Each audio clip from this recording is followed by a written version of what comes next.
pagi Mbak Endah. Pagi.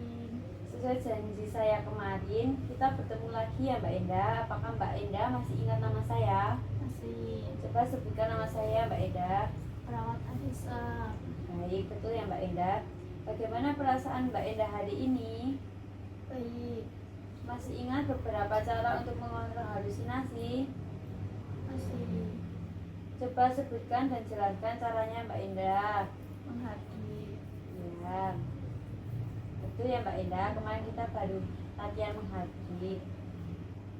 Mbak Endah masih mengingatnya. Apakah Mbak Endah sudah latihan teknik menghati? Sudah. Selain itu, apakah Mbak Endah tahu cara lain untuk mengontrol halusinasi? Belum. Baik Mbak Endah, hari ini kita belajar cara kedua ya Mbak Endah, yaitu latihan bercakap-cakap dengan orang lain untuk mengontrol halusinasi. Apakah Mbak Endah bersedia? Setia. Bagaimana kalau kita berbincang-bincang selama 15 menit di tempat seperti kemarin? Ya. Baik. Apakah Mbak Endah sudah tahu makna teknik bercakap-cakap? Belum.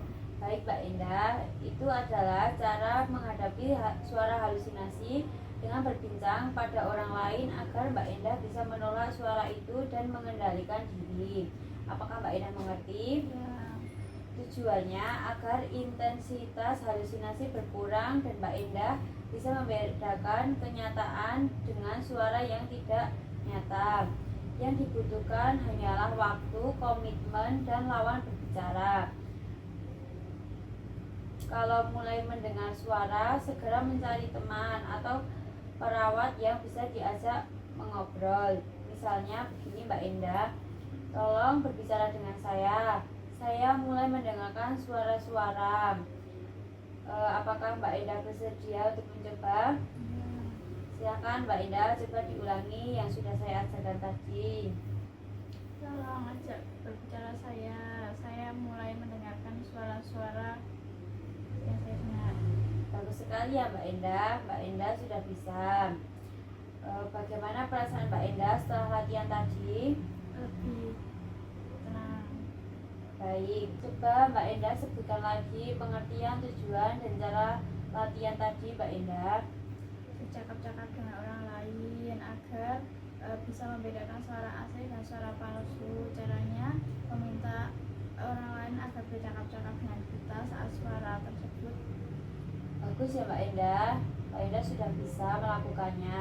Nanti kita masukkan ke jadwal harian ya Mbak Endah. Ya. Jika suara itu muncul, lakukan latihan ini sama seperti menghilangkan suara. Bisa dilakukan 3 kali sehari atau sesuai kebutuhan.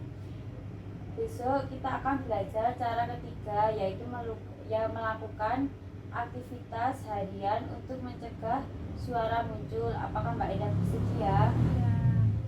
Baik Mbak Endah, besok kita latihan pukul 9 ya Mbak Endah. Ya. Durasinya 15 menit. Di tempat ini lagi ya Mbak Endah. Ya. Kalau begitu saya pamit dulu ya Mbak Endah. Terima kasih. Ya.